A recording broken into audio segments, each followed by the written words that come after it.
Shalom, sahabat inspirasi kehidupan. Pagi hari ini saya bersyukur kepada Tuhan kita boleh berjumpa kembali di channel YouTube saya Inspirasi Kehidupan. Mungkin Bapak Ibu Saudara sahabat sekalian sudah melihat beberapa channel YouTube saya yang lalu-lalu yang saya sudah lakukan dan saya upload.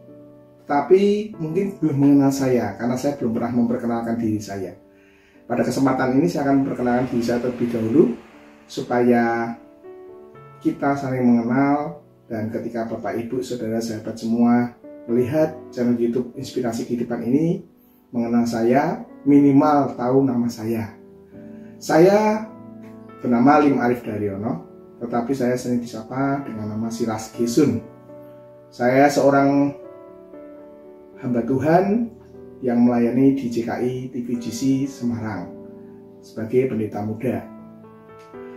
Saya akrab disapa dengan Gesun, dan saya saat ini mengupload channel Inspirasi Kehidupan karena saya terinspirasi oleh guru saya, yaitu Guru Yonas Trimulyo yang berada di Los Angeles, USA. Beliau sudah melayani melalui channel YouTube dengan pelayanannya yang dikenal dengan GS Ministry USA. Dan saat ini saya mengadakan channel YouTube Inspirasi Kehidupan. Saya mengikuti teladan beliau, yaitu saya ingin mengadakan GS Ministry Indonesia. Pada kesempatan pagi hari ini, saya akan membagikan sedikit perenungan dari firman Tuhan yang bisa mencerahkan, yang bisa membangkitkan roh kita untuk semakin kita setia sama Tuhan, supaya iman kita tetap hanya kepada Yesus sampai akhir hidup kita. Pada pagi hari ini kita akan belajar, saya akan mengajak Bapak Ibu Saudara sahabat semua untuk belajar arti tentang kesetiaan kepada Yesus, setia kepada Yesus selama-lamanya sampai akhir hidup kita. Kita akan belajar dari tokoh dalam Alkitab yang saya ambil kisahnya itu dalam Daniel 3 ayat 1 sampai 21. Kita akan belajar dari Sadrah, Mesah, dan Abednego, Bapak Ibu Saudara sekalian. Ketika itu kisahnya saya akan bacakan latar belakangnya terlebih dahulu supaya kita ngerti, supaya kita paham apa yang akan saya jelaskan pagi hari ini. Pada saat itu Raja Nebukadnezar membuat sebuah patung emas yang tingginya 60 hasta dan lebarnya 6 hasta yang didirikannya di dataran Dura di wilayah Babel. Lalu Raja Nebukadnezar menyuruh orang mengumpulkan para wakil raja, para penguasa, para bupati, para penasihat negara, para bendahara, para hakim, para ahli hukum, dan semua kepala daerah untuk menghadiri pentahbisan patung yang telah didirikannya itu. Lalu berkumpullah para wakil raja, para penguasa, dan para bupati, para penasihat negara, para bendahara, para hakim, para ahli hukum, dan semua kepala daerah untuk menghadiri pentahbisan patung yang telah didirikan Raja Nebukadnezar itu. Dan berserulah seorang bentara dengan suara nyaring, "Beginilah dititahkan kepadamu, hai orang-orang dari segala bangsa, suku bangsa, dan bahasa. Demi kamu mendengar bunyi sangkakala, seruling, kecapi, rebab, gambus, serdam, dan berbagai-bagai jenis bunyi-bunyian, maka haruslah kamu sujud menyembah patung yang telah didirikan Raja Nebukadnezar itu. Siapa yang tidak sujud menyembah akan dicampakkan seketika itu juga ke dalam perapian yang menyala-nyala. Segala itu demi segala bangsa mendengar bunyi sangkakala, seruling, kecapi, rebab, gambus, dan berbagai-bagai jenis bunyi-bunyian, maka sujudlah orang-orang dari segala bangsa, suku bangsa, dan bahasa, dan menyembah patung emas yang telah didirikan Raja Nebukadnezar itu. Pada waktu itu juga tampillah beberapa orang Kasdim menuduh orang Yahudi. Berkatalah mereka kepada Raja Nebukadnezar, "Ya Raja, kekallah hidup tuanku. Tuanku Raja telah mengeluarkan titah bahwa setiap orang yang mendengar bunyi sangkakala, seruling, kecapi, rebab, gambus, sedam, dan berbagai-bagai jenis bunyi-bunyian harus sujud menyembah patung emas itu. Dan bahwa siapa yang tidak sujud menyembah akan dicampakkan ke dalam perapian yang menyala-nyala. Ada beberapa orang Yahudi yang kepada mereka telah Tuanku berikan pemerintahan atas wilayah Babel, yaitu Sadrah, Mesah, dan Abednego. Orang-orang itu tidak menghindari dan tidak mengindahkan, maksud saya, titah Tuan Raja. Mereka tidak memuja dewa Tuanku dan tidak menyembah patung emas yang telah Tuanku dirikan. Sesudah itu, Nebukadnezar memerintahkan dalam marahnya dan geramnya untuk membawa Sadrah, Mesah, dan Abednego menghadap.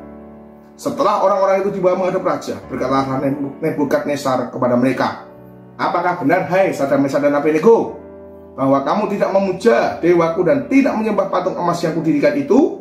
Sekarang jika kamu bersedia, demi kami mendengar bunyi sangkakala, seruling, kecapi, rebab, gambus, sedam, dan berbagai-bagai jenis bunyi-bunyian, sujudlah menyembah patung yang kubuat itu. Tetapi jika kamu tidak menyembah, kamu akan dicampakkan seketika itu juga ke dalam perapian yang menyala-nyala, dan dewa manakah yang dapat melepaskan kamu dari dalam tanganku?" Nah, ini kita akan belajar dari apa yang dilakukan Sadrah, Mesah, dan Abednego. Di ayat yang ke-16 dikatakan demikian. Lalu Sadrah, Mesah, dan Abednego menjawab Raja Nebukadnezar, "Tidak ada gunanya kami memberi jawab kepada Tuanku dalam hal ini.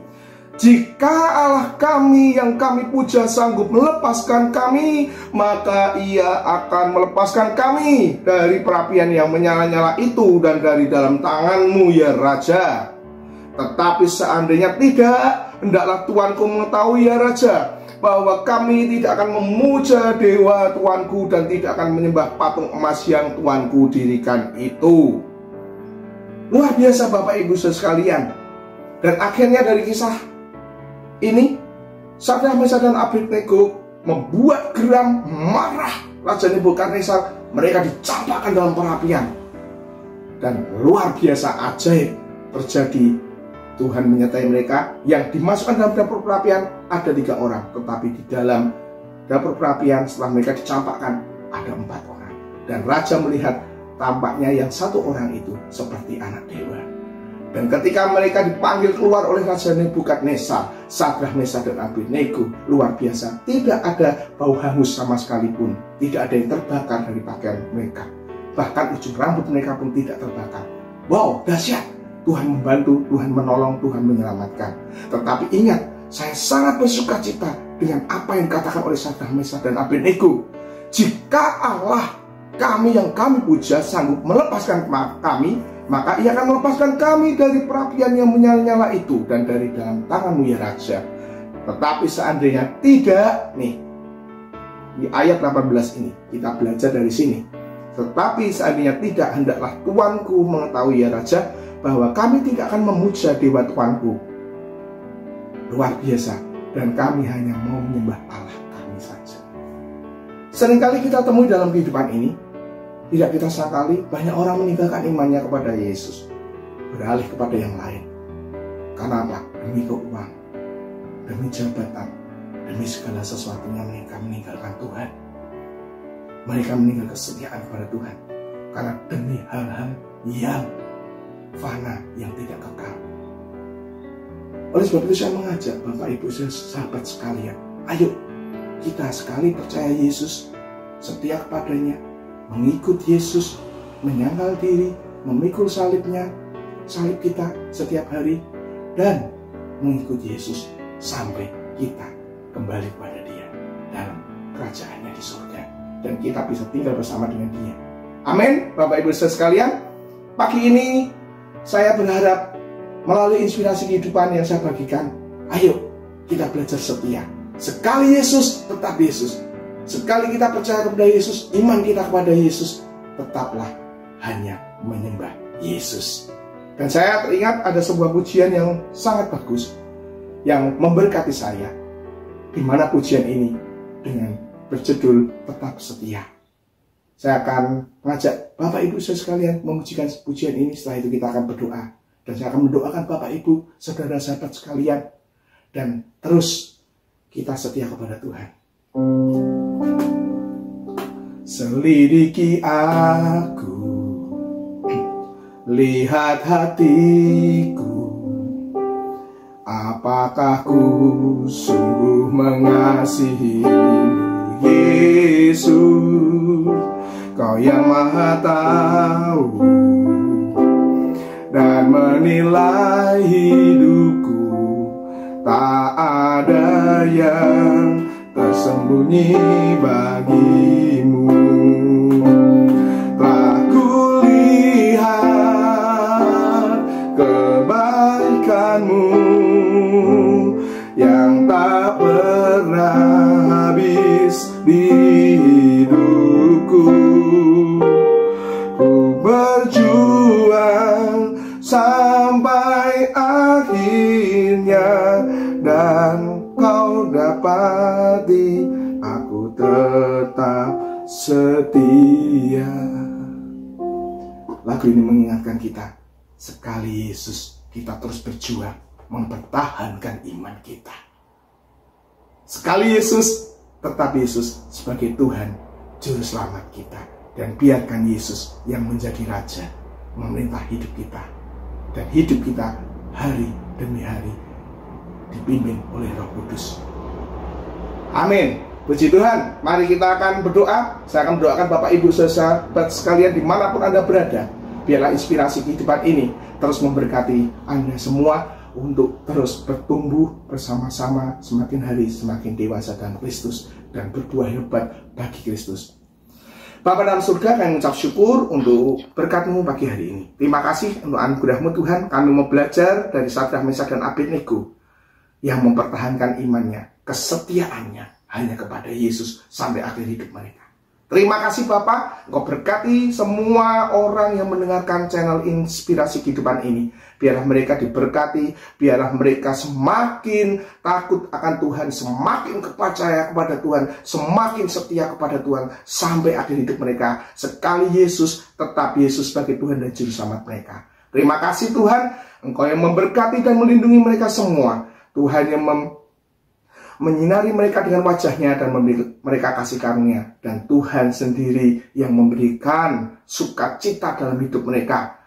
Terima kasih Tuhan, kami percaya Tuhan memberkati semua yang ada. Yang sakit Tuhan sembuhkan, yang mereka Tuhan berbeban berat, Engkau berikan kelegaan buat mereka dan jalan keluar bagi permasalahan mereka. Tetapi ketika mereka belum mendapatkan jawaban apa yang mereka mau Tuhan, biarlah mereka bisa berkata, jadilah kehendak-Mu, karena rencana Tuhan selalu baik dalam hidup kami. Di dalam nama Tuhan Yesus, kami telah berdoa mengucap syukur. Mari semua saya katakan, amin.